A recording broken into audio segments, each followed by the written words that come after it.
What's going on, guys and gals? Bonafide Hustler here, coming to you live from the inside of my garage. And it's kind of cold, so you can see, got the down jacket on. Anyways, welcome to my channel. If you haven't been here before, my name is Chris. I'm the Bonafide Hustler, and on a part-time basis, I flip things I find from garage sales, estate sales, yard sales, flea markets, pawn shops, swap meets, big box stores, and even thrift stores. And I put it on places like eBay, Amazon, Craigslist, my antique booth, and consignment stores in town. And I'm also one of the owners of the greenroomuniversity.com. It's a place where all things thrifting go down. You can go check it out. It's the second link down below. But anyways, today on this video, we're going to be talking about an amazing haul that I did last Saturday at a thrift store, or I went out going for garage sales, right? But there were no garage sales. It was like freaking raining and it was cold. And so thrift stores were the only real thing to go into, plus pawn shops. So anyways, one of the finds that I want to show you so bad will be on the video tomorrow, okay? So it's rather large and it's pretty cool, but you'll see it. So stay tuned for the video tomorrow of the actual ride-along. Like, I filmed the whole thing. And there's definitely a much larger find, which is getting worked on right now, which will be, it'll be marketable pretty soon, hopefully. But anyways, I want to show you the things that I found from Goodwills and Savers here in Austin, Texas, in a cold, rainy December. So let's take a look at what we got. And hopefully, if you're watching right now and it's live, you can converse with the people that are in the chat feed. And all right, so let's take a look at what I found first. No real particular order, but I kind of want to get you guys trained up on some of these things, because some of these things you might actually overlook, or you might not realize that maybe you can sell some of these things in the categories that I might sell them in. So anyways, let's kind of bring it down to a simpler sense. Shoes are really good things to hustle. I've been reselling shoes for a very, very long time, and one of the reasons I really like shoes is because they ship pretty quickly, and they ship nicely in a USPS shoebox. That's what it's actually called. If you go to USPS.com and you go to shipping supplies, and there's like free priority shipping supplies or something like that, there's a tab where you can get, in quantities of 25, the shipping shoebox, right? In fact, I have one right here. Let me show you real quick. Go to my inventory, and there are a pair of Fry shoes sitting in this shoebox right here. It's a priority mail shoebox. It says Fry M10.5, so I know there's a size 10.5 men's, Fry boot in here, a low-cut shoe at least, not a boot, definitely not a boot in here. But this box right here is a lifesaver. So if you're not down with getting these, you can get them actually at USPS.com. They are free, and it says shoebox right on it, like it's right there. It says shoebox, and the dimensions are 8/6/15 or something like 8/6/12, 8/6/15. Sorry, 15/8/6 is the way I always put it into eBay. But anyway, so I found these shoes in Goodwill, and you might be thinking those are pretty junky looking shoes. Like, who cares about that? They look like Etnies, or they look like something really crappy like Skechers. No. When you're looking at shoes that look like this, I mean, majority of them, like 90% of them, you'll probably just pass by. But these are very, very special for a certain reason. So these are actually called 510. The logo is interesting. It looks like a 5, and then if you look at it from another standpoint, it looks like a 10. So it looks like that. So you can see how it says, almost looks like 5, right there. And then if you look at it like this or like that, it looks like a 10. Anyway, so it's called 510, and here's the actual tongue. So you guys memorize it, right there. Okay, and the tongue will say 510 on it. But if you're not down and you don't know what to look for, you will totally pass this shoe up. And this is a sleeper type shoe, total bolo right here. So these are called 510 Freerider, and anything that 510 makes, whether it be rock climbing shoes or whatever, are probably going to be worth hustling. But 510 Freeriders are the #1 mountain biking shoe in the world. It really is. So majority of any free ride, all mountain, enduro, even downhill riders are going to be using the 510 Freerider shoe. And that's mainly because the bottom is made out of a very, very tough compound, and a very grippy compound called C4 Stealth rubber.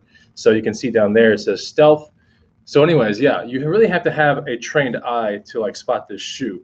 But 510 Freeriders come in so many different colors, but this is probably the most, best color of all. It's just a very dull gray black. I bought these for 13 bucks, and I can probably resell for about 60. So that's what a 510 Freerider. I mean, everywhere on the internet, a 510 Freerider is going to be about 90 to about 120 bucks. I mean, sorry, $100 to $120 with shipping, brand new. Like, it's just not a cheap shoe, right? So if you're doing 60 for something like this, and these are in great condition, I mean, it's totally feasible. All right. It looks like a skate shoe, I know. It totally looks like a skate shoe, but it's not. It's actually for downhill mountain biking, all mountain biking, enduro style mountain biking, all that kind of stuff, slope style. So that's a really, really good bolo. Memorize that one right there. I was in a thrift store in a Goodwill, completely different Goodwill from where I found those shoes, and just was going through the toy aisle and saw some model rockets and stuff like that. So I passed on a couple, but these have barcodes on the side, so automatically I'm thinking Amazon. Now, if you would have actually caught me back in the day, let's say 7 years ago, 10 years ago, I probably would have bought these, built them, and launched them in the park, because that's just what I used to do. They're kind of fun, right? But you know, those times have long since gone. And now if I find a barcode, I'm in a plastic and it's all wrapped, I'm starting to think like, man, that could be worth some money. So I scanned this thing. I think I only paid $4 for it. It's selling for around 17 or 19. Like that's what the Amazon app says will, you know, shoot off in the check. So yeah, it's not too bad. You check $4 and you're turning it into about, you know, $17 or so. That's pretty good. So the Amazon app is pretty cool because it'll show you like estimated of what you will walk with after all the fees are taken out and everything like that once you scan the item. And it'll show you the ranks and all this kind of stuff. So you kind of get a perspective of whether this thing's going to sell within, you know, 1 month, 6 months, 3 months. And so I decided to pop on this because of that. All right, so while I was in another Goodwill, I found a bunch of these things, and these are just door alarms and gate alarms, nothing crazy, but they have barcodes. They're brand new. They are $4 a piece, and each of these is yielding about somewhere between 17 and 20 bucks with decent ranks. So I got into 3 of those things right there. Why not?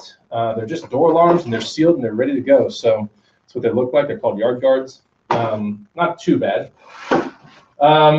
You know, if I find anything that's sealed, like I said, and it's in a box, I'm going to be scanning it. This one right here, I think was yielding like 13 or 14, and I paid, gosh, I don't even know what I paid for this thing, $2 for it. So that's not bad either, right? If all I have to do is, you know, just scan it, and now with commingled inventory, like there's really hardly any items that you really have to sticker, because a lot of the things that I like to send into Amazon are new, right? So there's just a lot of, you know, commingled inventory going on, and they can still track your inventory heavily even if you do commingled. So if it's a scary thing to you or something like that, I wouldn't be scared about that. In fact, 100% if not 95% of the things that I sent out in the fourth quarter were all sent in with just manufacturer barcode, no Amazon barcode kind of stuff. So anyways, and that's one of those things now that you can do is just pick manufacturer barcode. There's no more peel stickers or anything like that.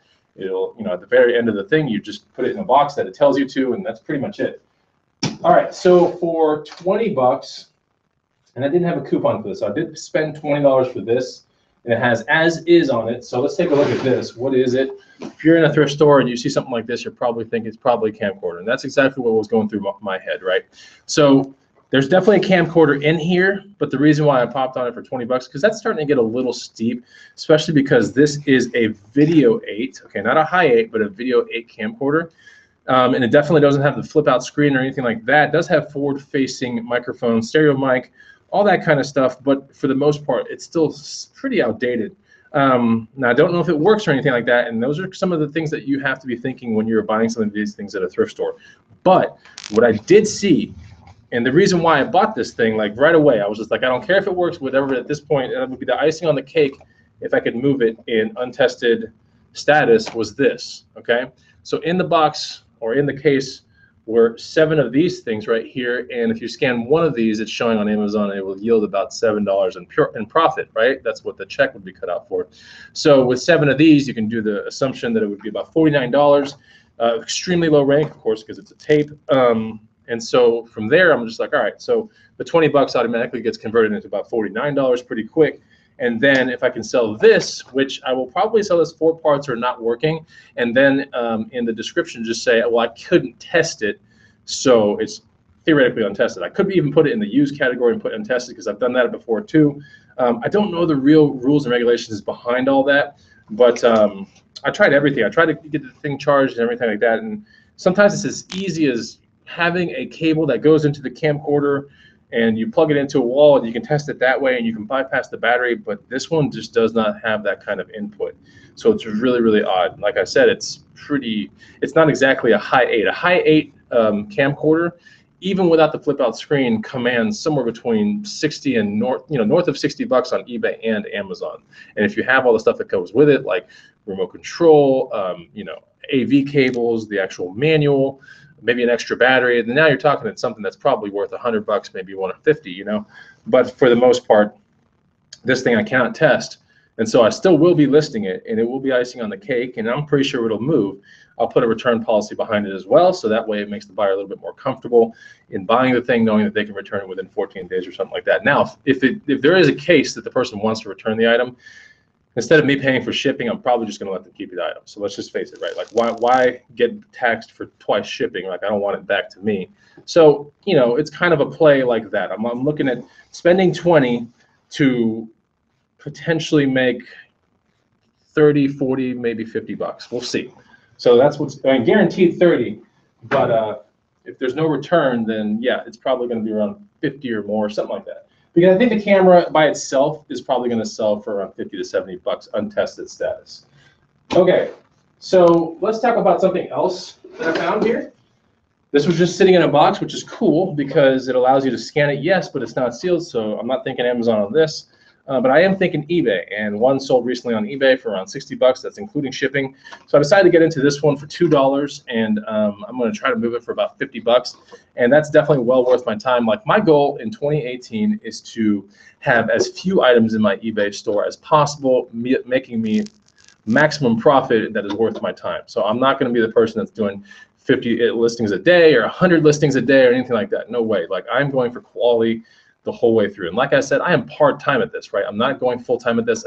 If I could have it my way, I would like to walk away with $3 grand, right? Like, pure profit, 200 items in my eBay store. Like, that to me would be a perfect 2018 goal. So that's probably what I'm going to be chasing all of 2018 is 200 high quality items in the store and $3 grand pure profit just out of eBay, just eBay. So this is going to contribute to that, you know, taking $2, it's extremely light and everything like that. I can't see it's shipping for any more than like $9 with an eBay fee or something like that. It's still going to yield about 35 bucks once it's, you know, once it's said and done. If it sells at 50 bucks, all the fees, everything out of the way, shipping, it's probably walking, I'll be walking with $35 profit. So that's not bad. That's pretty good. That's probably the very, very baseline of what I want to walk away with when I'm dealing with an eBay item that has to be housed in my garage, okay? So you guys know how I like to do these. Like, I like to actually pre-box them and everything like that so that when someone buys it, I'm not hunting around, you know, for an item. I'm not losing items. If they're already in boxes and they're in certain parts of my garage up against a wall where I know where to pick the things from. So anyways, if you follow my journey in 2018, you're going to see that I'm definitely thinking about eBay in a much smarter sense because it is very active-based inventory. I mean, sorry, it's very active-based income. And I definitely want to pivot towards a more semi-active / ultra passive income streams only. So anyways, that's what I'm thinking in my head. If you guys, you know, are down with the journey, hit the like button, follow all my videos. And I think I'm going to probably just do a what's called a Road to 200 series. And if you guys are interested in that kind of stuff, then let me know. And I'll definitely make some cool like logos and branding. And that way, like, you'll know when there's a Road to 200 video. And it'll show only items that are going into my eBay stores or maybe only items that I have sold. So if that sounds of interest to you, please put a comment down below or put it here live in the feed. Okay, 63 viewers in the house. I don't think, you know, a couple days after Christmas, there'd be 63 viewers even on YouTube looking around stuff, you know, looking for information. But clearly we have some people that are interested in learning some things here. So thank you for joining. Okay, so out of Goodwill, there were a bunch of these, right? Just sitting up against a wall. No cords. Now I could probably figure out a way to power this thing up. I'm going to try to, because all I need to do is be able to power it up and see some lights go on. And at least that in the eBay listing, I can say it definitely has continuity. It has electrical continuity. I can see lights going on. It more than likely will be working. But anyways, this is a Unitor 8, which I believe is a kind of like a, I don't know if it's not a mixer for sure, but it's definitely something that has to do with like mixer type stuff and like audio type stuff. So I'm not going to pretend like I really know what this thing is, but I know you don't really have to know what everything is when you put it on eBay. What you have to know is that, okay, that's musical based. It looks professional, has an easy thing to look up, Unitor 8. So you put that in there, eMagic Unitor 8. There are a bunch selling between 80 and 120 bucks. In fact, there are a lot of them. So the market's nice and ripe. It's nice and hot. I'm going to jump in and see if I can get an untested one moved out for about 60 to 80 bucks. I did spend 18 bucks on this thing. So I'm going to try to move this thing for around, you know, when I said 60 to 80, I'm really going to try hard for 80 and get that, and therefore with shipping and everything out of the way, because it is pretty small, actually. It's not very big, actually. It weighs a little bit, but for the most part, I think I could probably get 80 bucks for this thing. When you see all the other completeds out there, there are a ton that are around the 100, 120, and it just said it, you know, the listings just show that it's on or tested or whatever. I could probably get this thing tested if I really wanted to, but it'll take a lot of time, so I'm not going to do that. Anyways, so Unitor 8, I'm going to throw that forward, get that onto eBay. Total sleeper stuff, guys, and here's where I want to give you some good tips. All right, so when you're going around Savers and you make it around, you know, some of the back parts of the store, like the back walls, you come around walls that have all kinds of electronics and, you know, silly gadgets and stuff like that. They're always in these little plastic bags with really, really cheap price tags on them, right? So this one says $2.99. Some pink headphones in here. No, who cares, right? What I do care about is what was in this bag next to these headphones. Okay, it was like piled right here. In fact, it was this thing right here. Okay, so this is what caught my eye more than anything, and what caught my eye more than everything. Okay, so I'll tell you what caught my eye right here. First of all, the boom of this thing. So let me put this bag away real quick. Those are junky headphones. I'm gonna throw them in the trash. Okay, but what caught my eye was this boom. You can see how high quality that boom looks. It's very modern looking. Anytime you see something like this, right, you see Plantronics. All right, so you should start thinking, okay, you know, Plantronics is a very, very good, usually typically low rank kind of thing that you can send into Amazon. Jabra, Plantronics, what else? Logitech type stuff. All these things are very low, usually low rank things that deal with either camera, video, or they're going to deal with headset things to where you can take phone calls, get on Skype, you know, be in a little cubicle and do sales stuff, and that's what these things are for. So they make wired versions and they make wireless versions as well. Jabra is definitely known for a lot of wireless versions. But either way, you would be so surprised that that bag that was $2.99, right, had this thing sitting in there. Of course, I'm like, oh, okay. It's Plantronics. I kind of know it looks hella modern, no cracks or anything like that. It looks awesome. The cups are nice and spongy. All you got to do, and here's the thing, with Logitech stuff, it's really hard to figure out what model you're looking at unless you take the USB port, which is, every one of them is going to have a USB, okay? If you can find a computer around that has a monitor going and it has a USB port, you can plug it in, and typically the computer will hunt for a driver, and the driver will tell you what the model number is, and thus from that model number, you can actually put it into your Amazon app and see how much you can get for the product. Now, if you're lucky enough, things like Plantronics sets and stuff like that on the back of just this little control panel right here will have the actual model number typically. This one says Blackwire C520M. So all you do is put C520M. Of course, Amazon finds it in 2 seconds because it's a very low rank item. But a Blackwire C520M, lowest used, right, and refurbished used, like this is mint and used because I already tested it. It's 50 bucks, so that's really good. And it's, I mean, it's gone. Like the second I send it in, it'll probably be gone day one. So I'll match that lowest price. Yeah, I could go for, you know, $10 higher, but I'm not in the game for that. I just want to do a quick flip, $3. They'll cut me a check for about 38 or so, something like that.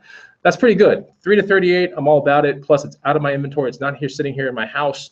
That's good, and that's where I can, you know, go a little bit lower with some of my metrics when I deal with Amazon. I can go, okay, instead of making, you know, absolute 35 minimum on my products that I want to do with eBay, with Amazon, I can get as low as $5, you know, or 10 bucks, so long as I don't really have to touch it very much, or it just sits there in FBA land, you know, or it's low rank, 20% ROI, 30% ROI, yielding $5, 10 bucks, 40 bucks, whatever. Like that's okay. And if I can get it in mass quantities, then yeah, I'm thinking that. But if it's just one off, two off kind of things that are yielding like $2, $3, then no. But if I can find 100 of those items and clear a shelf out at $3 profit or $5 profit, I'm starting to think different things, you know. So anyways, that's how you do this. You know, don't ever pass this stuff up when you're at Savers and you're looking at those bags.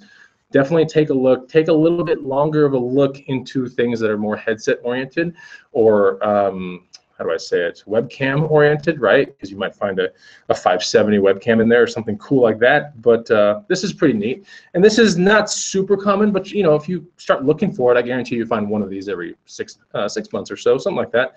A C520M. Now, like I said, if it's a Logitech and some of the other models out there, they're not stamped with their, you can look all over the thing, you'll never find a model number. So you have to actually plug it in to your computer at home and hope that it works, and hope that there's a lucrative return policy to where you can return it if it doesn't work. But yeah, typically when you plug it in at home, the driver will come up and I'll tell you what you have. So anyways, that's pretty good. There's an awesome, this total sleeper right here. I don't think anybody would have seen this one, but decided to get on that. And that one definitely tested out because I put it into my Google Hangout and it just knew I could hear a test play sound and I could speak, and I saw the little audio meter go. So that one's ready to go to Amazon. Okay, now last thing I want to show you guys is really cool. It's kind of heavy, so I'm gonna kind of pivot this thing towards, because the majority of times when you find something like this at a thrift store, you might be going, okay, who cares? It's just a subwoofer, and there are a ton of subwoofers, and the majority of subwoofers are just crap and junk, and you really don't want to mess with them, okay?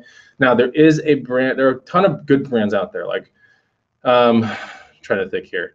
You know, if you're going to find a subwoofer and it's relatively large, and let's say it's Infinity or Polk Audio, some of those go for pretty decent money, even on the second market locally, because you wouldn't want to ship those things out. When you're thinking about shipping a subwoofer out, you're thinking about something maybe like this small. Now, Polk Audio, I run some Polk Audio stuff up top, and it's pretty good. You know, brands like Velodyne are really good as well. And if you're lucky enough to find a Velodyne or a really big Polk Audio, you probably make 100 to 400 bucks on a local sale. Now, here's a brand that I want you guys to memorize, because you'll probably see it at garage sales here and there, and it's a really interesting. Hopefully I hope my internet's not chopping out. Okay, good. So, anyways, this brand right here, I don't know if it's choppy or not. It's kind of chopping on my other feed. Okay, but this brand right here is called Definitive Technology. All right, this is a really, really, really good brand, especially for audiophiles. Okay, but it says Definitive. Trust me, it's Definitive Technology. And the back of active subwoofer will look something like this. A passive subwoofer won't have any of this in the back. It probably won't be super heavy either. The reason why it's heavy is because there's an amplifier in there, and an active, this one has active crossovers and stuff, so it can definitely you know, split up the frequencies a little bit better. But when you deal with a subwoofer, I mean, you have to have a little bit of an audio background as to how to hook it up, because you can do a hookup through digital coax cable, or you can do fiber optic hookups, something like that. But they're pretty cool, because this one was $10 at Savers. So, you know, when I'm thinking, holy crap, $10 for a Definitive Technology sub, like, I've never seen that before. So you take off the grill, you want to check out the foam, make sure the foam is good and not cracked. This one's immaculate. I don't even know if this thing's been used. It looks perfect on the bottom. So I think, honestly, I could get this thing moved out on eBay probably for around 150 bucks, like no problem. But I could probably also sell it locally for like that much. So that's what's going on through my head is, you know, one and done. I'll test it out, and all you need is a basic kind of receiver plus 2 speakers, and then you just kind of test it out that way. It's pretty easy to do, because the subwoofer has a cable that's typically purple on the end. I believe it's purple, if I'm not mistaken, or actually, no, I think it's purple. Okay, but anyway, so there's a cable like this. This is called digital coax, but there's also fiber optic, which is a really good one, which I don't know if this one has that technology or not. I don't think it does. So yeah, anyways, that's something that you should definitely look out for. Definitive Technology, Velodyne, some Polk Audio ones, some Infinity ones are pretty good too. But subwoofers are pretty cool. But like I said, you have to have a little bit of an audio background and how to wire those things up in order to test them out. So anyway, that's pretty much the haul. Like I said, most important thing is to hit the like button if you enjoyed the video. And tomorrow, stay tuned for the video and you'll see what the big pickup is, okay? If everything goes right with this big pickup, I picked it up for $240. I think I'm gonna invest $250 into it. And I think if everything goes right, should be able to sell it for like 800 to 1,000 bucks. So you'll see what that thing is tomorrow on the vlog when I edit the whole thing, the ride along. But I hope you enjoyed the video. I'm gonna get this stuff packed up, get it where it needs to go. And thanks a lot. If you have any questions, by the way, hit me up on Facebook behind the scenes, the Bonafide Hustler. I'd love to help you guys out. But it's good to see everybody. Take it easy. Goodbye.